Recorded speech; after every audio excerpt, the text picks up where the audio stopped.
ఇది ఎలాంటి మాట కదా అది. ఇంత గొప్ప రక్షణ, నా కొడుకుని ఇదిగో మీ అందరి గురించి చంపుకున్నాను. ఈ చంపుకుని ఉచితంగా ఇచ్చిన రక్షణ మీరు మీ డబ్బులు కానీ, మీకున్న బంగారాలు కానీ, మీ జీవితాంతకాలం ఒకవేళ మీరు వెలగట్టాలనుకున్న వెలక ఇచ్చేది కాదు ఇది. అంత గొప్ప రక్షణ మీకు ఇచ్చాను. దాన్ని నిర్లక్ష్యం చేసిన తర్వాత నా ఎదురు నిలబడాలి. ఎలా వస్తారో నేను చూస్తాను. వార్నింగ్ అది. ఎందుకని అడిగితే మనుషులందరూ ఆయన వశాన్ని ఉన్నారు. ఆయన వశాన్ని ఉండడానికి గల కారణం ఎందుకు అలా చెప్తున్నాడంటే, మనిషి గురించి దేవుడు చెప్తున్న మాట ఏంటి తెలుసా? అందరూ నా గ్రిప్పులో అని ఉన్నారు. వాడిని పోషించేవాడిని నేనే, వాడికి జీవం ఇచ్చేవాడిని నేనే. వాడి కానీ ఒకవేళ నాకు వ్యతిరేకమైనటువంటి క్రియలు చేస్తే వాడిని లేపేసేవాడిని కూడా నేనే. అందుకని అన్నాడు, మా పితరులు దేవుని నీ యొక్క దృష్టిలో ఉన్నారండి, మేం కాదని నువ్వు అనుకుంటున్నావేమో.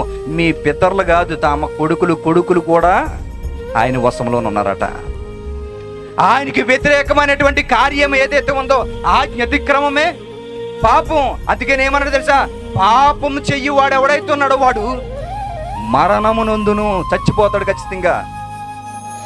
ఎందుకు ఈ విషయం చెప్తాడంటే, మనిషి జీవితంలో దేవుడు కోరుకుందాడు తెలుసా? మార్పు కావాలని కోరుకున్నాడు దేవుడు.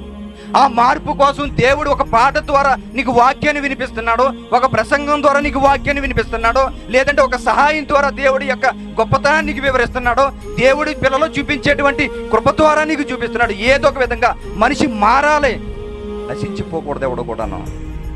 తన తాపత్రయం అది. ఆ తాపత్రయంతో తను ఎలాగున్నాడు తెలుసా? మనం చేసే ప్రతి అతిక్రమాలకి, మనం చేసే ప్రతి పాపానికి చాలా రగిలిపోతున్నాడండి. ఆయన చాలా రగిలిపోతున్నాడు.